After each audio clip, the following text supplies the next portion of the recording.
Okay, welcome to our special show, our music show on Led Zeppelin. Today we have John Jefferson in the studio. John, welcome. Thank you for having me. Yeah, we're minus Mr.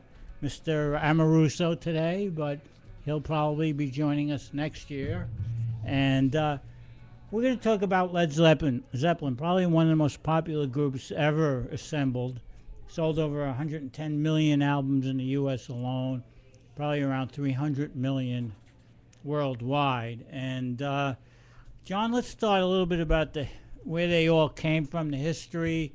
Well, we all know Jimmy Page came from the Yardbirds. Actually, the first name of the group was called the New Yardbirds. But how did this band form? This is the new supergroup.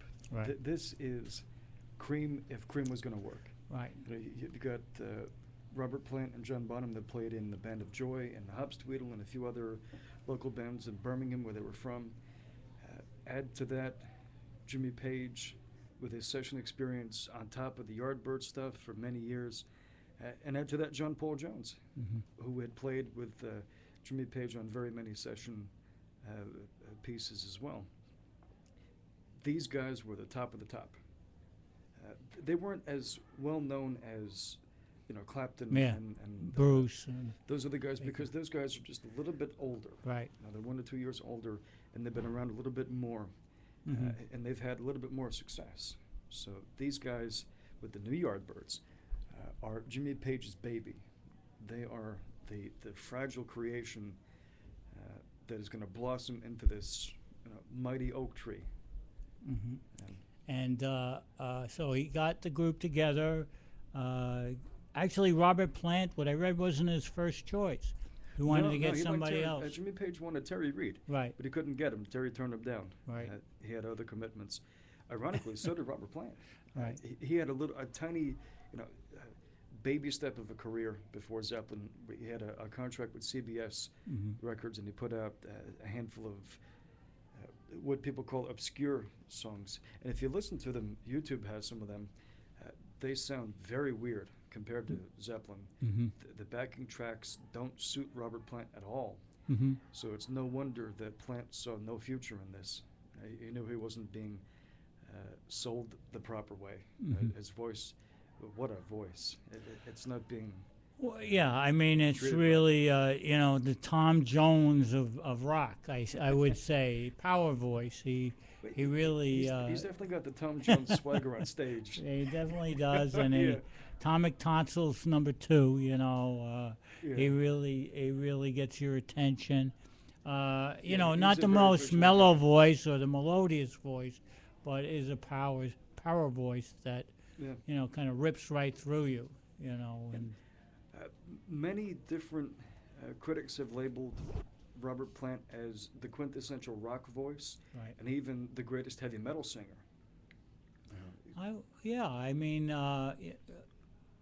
Debatable, of course. There's quite a few rock voices out there, but he's immediately distinguishable. I mean, definitely. No matter where you are, no matter. Even if this guy was not singing in English, if you heard it, you'd recognize. I know who that is. Yeah. I know what he looks like. I know what band he's played in. You have to live on a different planet to not know Led Zeppelin or Robert Plant. So I'm going to start today's music selection with "Dazed and Confused." Probably the best cut on the Led Zeppelin. This grew out of the Yardbirds. Right. Jimmy Page, and any good musician, is not necessarily a plagiarist, but a borrower. Somebody who takes what they've learned in the past and improves on them and then puts that out. So Dazed and Confused is not necessarily a Jimmy Page original or a Yardbirds original. It's got bits and pieces of everything because musicians are nothing more than products of their environment. Right. It's the most out there of the tracks. Right. And the original version that you hear on Led Zeppelin 1 is nothing like what you hear on The Song Remains the Same or some of the live recordings, the bootlegs, where the songs stretch out to like 40 minutes. Right. And there's songs in the other songs. But this is the fountainhead. This is the very acorn from which pops the oak tree. And the amazing thing about this album, I think it was put together for less than $4,000 or $5,000. They did this like on their own own dime. 1,800 pounds. Jimmy Page. Yeah. There's a famous story about this. Page wanted to have total control, Right. because he knew from being in the sessions for 4 or 5 years beforehand how record labels think of bands as like a meat market or Right. a slave auction. They're out to make money, where the musicians are out to make music. So Page and Peter Grant, the manager from the Yardbirds, financed this themselves for about 1,800 pounds, which was pretty cheap comparing with the other recordings. And they basically went to Atlantic Records, finished record in hand, and said, "Sign us. Here's a record. Buy it from us." And Atlantic said, "Okay, yeah, what a great record. Let's sign you to like a 7-album deal."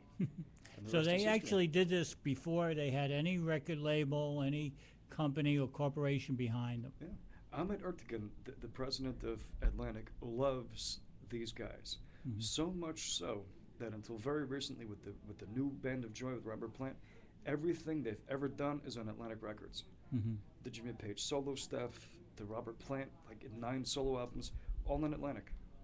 All right, so let's go to the first cut off Led Zeppelin 1, the quintessential cut, Dazed and Confused.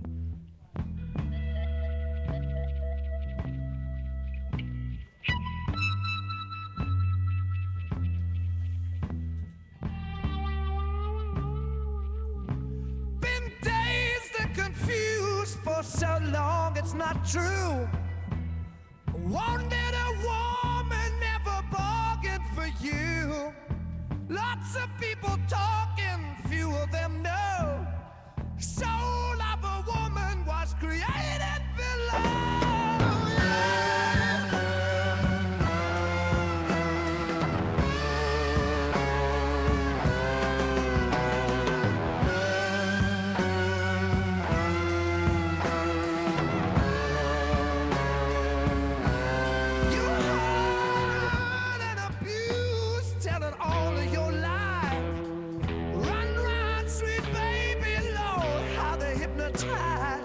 Sweet little baby.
Okay, that was a large segment of Dazed and Confused and dynamic, to say the least, right? Absolutely. Listen to that sound. Listen to Yeah. the drums. The John Bonham is beating yeah. the life out of the drums. drums. The sound is so rich and full and right in the speakers. This was Right. recorded in stereo rather than mono. Jimmy Page became known later in the Zepplin lore for being a wonderful producer in addition to phenomenal guitarist, partly because he's had so much experience with people that have been ruining the sound by just putting a microphone 6 Right. inches in front of the amplifier and just miking that so it sounds very Right. stiff, very cardboard-like. So he puts dozens of mics all over the place. He's Right. got mics in front of the amp, mics 15 feet away, and the mic in the middle of that, mics hanging from the ceilings, mics in guitars in a room, but the amplifiers and cabinets in the hallway, mics hanging from the ceilings in the hallway, so it sounds like it's being recorded in a Right. cavern. And you could tell with Yeah. the very beginning, this is a band that is playing a widely experimental genre of music. You have little bits of blues in there. You have rock with the faster tempo. You have the odd sound of the violin bow on the guitar strings, which Yeah. doesn't sound like anything else. No. No other rock bands are playing stuff like that. No. And that's a holdover from the Yardbird days. Mm-hmm. When there was the later Very- Yardbird concerts didn't sound anything like the early Yardbird concerts. They gave up the suits and ties and the Eric Clapton For Your Love Right. kind of stuff, and they're playing Heart Full of Soul and Mr. You're a Better Man Than I and more social, ethical kind of stuff. Mhm. And Jimmy Page took, don't want to say took liberties, but took the band down a different path. More toward the Strawberry Alarm Clock Right. experimental kind of stuff. Blues, very heavy blues, psychedelic, heavy Yeah. metal. But something, as you said, that really was so experimental that really nobody's ever heard it before. No, You know, and nobody's really heard it since. Nobody's been able to replicate this unique combination, right, which is what makes this the perfect supergroup, because these are four separate guys from four different places who have come together to make something bigger than the sum of their parts. right. And they kind of were the continuation of the supergroup Cream. Not that they sound like Cream, but this was supergroup 2. This took it in a whole different direction. It was more there was more composition to it than Cream in many ways. It had a more structured sound to it. Cream experimented to a limited degree with the Yeah. Pressed Rat and Warthog that Right. we had 2 weeks ago, and as you said, different things that you wouldn't think of as like the Crossroads kind of Right. Cream. But Zeppelin is the same way. For every song you have that sounds like Good Times, Bad Times, Right. which is a phenomenal song. Right. It's almost like it comes right at the speaker and punches you right in the Right. face. Yeah. Then you have things like Babe, I'm Gonna Leave You. Right. Then you have like Black Mountainside. Right. That's a big left turn. Unbelievable as it sounds, this first album was panned. Many of the critics did not care for it. They said it was Jeff Beck did one of the songs, I Yeah, believe, You Shook Me. Better. You Shook Me. It was on Truth. Yeah. And Jeff Beck and Jimmy Page had been friends for many years. Right. Page got Jeff Beck the job after Clapton left in the Yardbirds. Right. And Jimmy Page was making too much money doing the sessions. He didn't want to Mhm. give away all that time to just work Yeah. with a band that he saw might be on a downward spiral. Right. Even though he loved them anyway, just figured got to make money. So the easiest way to make money is to live in the studio and do the studio sessions. So Jeff Beck always lived with that kind of, well, he's my friend. He helped me get to be where I am today. Mhm. He planted the seed that grew me into the oak tree, or I'm standing on the shoulders of Jimmy Page. Right. And they're friends because all the British guitarists are friends. There Right. aren't that many of them. Right. And that's a little bit of a sore point between them. Jeff Beck is trying to stand out on his own, Right. and the Jeff Beck group is trying to be Right. recognized as the new super group. Right. You got Rod Stewart and Right. all this other stuff, and people are reminding him, "Hey, wait a second, this You Shook Me, that's over here." Hey, wait a second, maybe it sounds better. That's the real kiss of death. And they compared Robert Plant to Rod Stewart. That's comparing a grape to a bowling ball. Yeah. They're both round, but they do different things. Right. Different style, different sound of voice, different, Oh, yeah. whole different thing. But I don't think you'd see Robert Plant come out with like 5 albums of the Great American Songbook these days. no, I don't think so. But let's go to another song now from Led Zeppelin 1, and I'm gonna play "How Many More Times." I like that one. This What do is you another think? one of those psychedelic-ish songs. Right. It's a mixture of different things. There's Booker T and the MGs in here with the Hunter. Right. It's all over the place. It reminds me a little bit of Abbey Road, with different little melody segments all Right. combined into one whole piece. These guys are full of ideas, and this song is worthy enough to be like 3 or 4 of them on the album. Right. All right, here it is. How Many More Times by Led Zeppelin.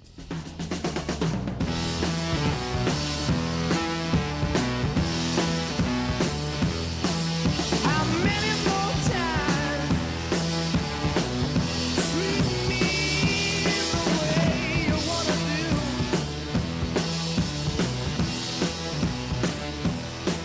How many more times treat me the way you wanna do?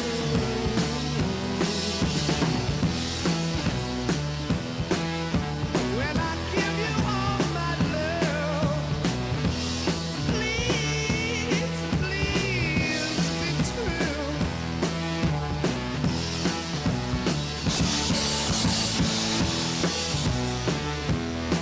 I give you all I've got to give. Rings, pearls, and all.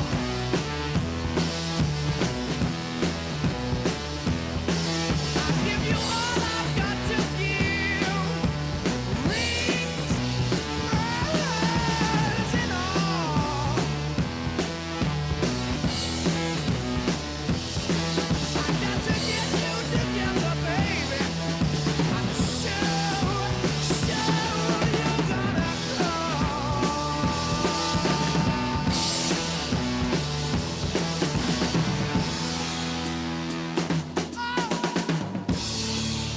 Wanna love some other man too?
I was a young man, I couldn't resist. Started thinking it over, just what I had missed.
Okay, that was How Many More Times by Led Zeppelin. And John, as I said before, you said before, a lot of songs in one. Yeah, you can hear there was a piece that they call The Hunter in there. There's a wild solo in there. It's beautiful. Yeah. It's beautiful because it's totally crazy. Right. There's nothing that sounds like it. It's unique. It is, and I particularly kind of that thing where it just stops and he just says, "Oh, Rosie, old girl," and then John Bonham's doing something really crazy on the drums, kind of. And You can hear, especially if you turn the speakers up, right, you can feel the air moving when they're recording this right, because it's just so powerful. yeah, it is powerful. Bonham is beating the skins. Plant is screaming for his life. It's just the quintessence of rock and roll. This is what it should sound like. And this is one of the reasons I think Plant doesn't really want to tour anymore. He doesn't want to do Led Zeppelin because he can't match that power. A 60-plus-year-old man cannot match that power that he had as a young 20-year-old. It doesn't translate anymore. He's always, with his solo career, always had good guitarists, Right. but they're not Jimmy Page. No. He's had great drummers, but they're not John Bonham. Right. I think he even had Pearl Thompson from the Cure Yeah. playing with him quite a few times. But it's just different, and he Mhm. doesn't want to look in the past and move backwards. Right. He loves the Zeppelin stuff. Don't get him Yeah. wrong. He's a bit of a curmudgeon about it because he knows it's done. Yeah. Why go back and overdo it? Do Right. something different. Right. So there's It's his stage of his life. He doesn't want to. He wants to do something different. Led Zeppelin was great, but Yeah. he did come back in 2007 for 3 concerts. They did. he does have a bit of the British dark humor where people will shout out songs. They always want to hear Zeppelin songs when Right. he plays with either with Alison Krauss or Right. with the New Band of Joy. So he'll play songs, but they sound nothing like Zeppelin. No. Ramble On is different. It's almost like it's been deconstructed. Right. And on the other hand, I think Jimmy Page would be very content to have Led Zeppelin back and to play with them on a With his constant solo basis. stuff, it's great stuff. Outrider is great, Yeah. but it's not Led Zeppelin. Right. And he always missed that. Right. And- He would be a great guitarist no matter who he played with, but since he is the brains behind Zeppelin, people still expect whatever he plays to be Zeppelin. So when he comes out with Ronnie Lane and the multiple sclerosis gig in Philadelphia, it's different. When he plays with the Firm, it's different. Who's the lead singer in the Firm? I could have told you if you didn't ask me. All It right. went right I over my think head. I read some when they were playing in different bands. The guy from Whitesnake, I think he was. David Coverdale. Yeah. Coverdale Page Yeah. was great, Yeah. but if you're looking for Zeppelin Part 2, you're not going No. to find it. Somebody It's and very good stuff. Very and- good acoustic stuff, very good rock stuff, very good blues stuff.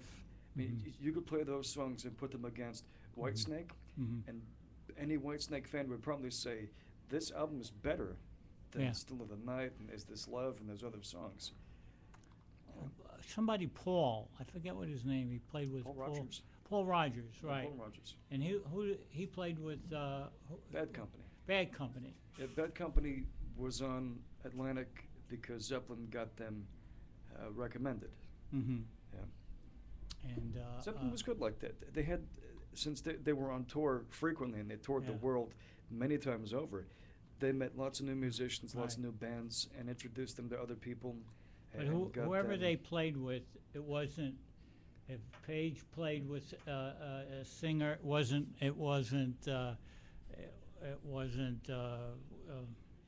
Robert Plant, and if Robert Plant played with a guitarist, it wasn't Jimmy Page. So they Yeah. couldn't win. They can't. You can't match that. Yeah, that's because Yeah. the sound is so iconic, the Mhm. music is so great, and Mhm. people are always expecting the next thing to sound like the last thing. Right. People have never been good with change. No. All right. I'm going to end this part 1 with Your Time Is Gonna Come. Okay, and Plant covered this with the Van der Join in concert a few times, and the new deconstructed version sounds nothing like the old version.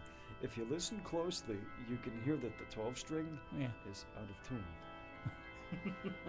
Okay, John, I want to thank you once again for this is Led Zeppelin Part 1.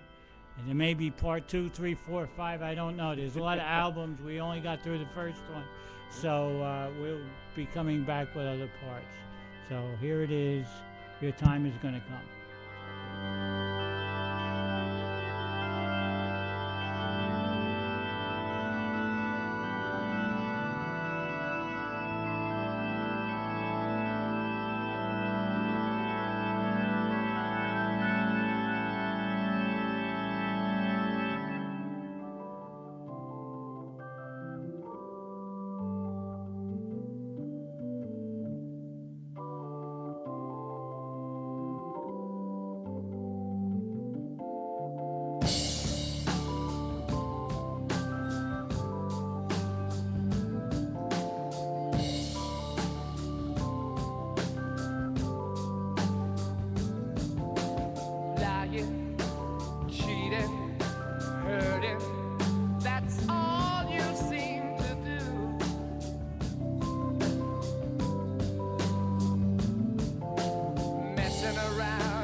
Take the brush, it's fading away.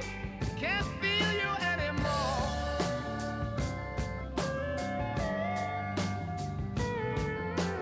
Don't care what you say, 'cause I'm gonna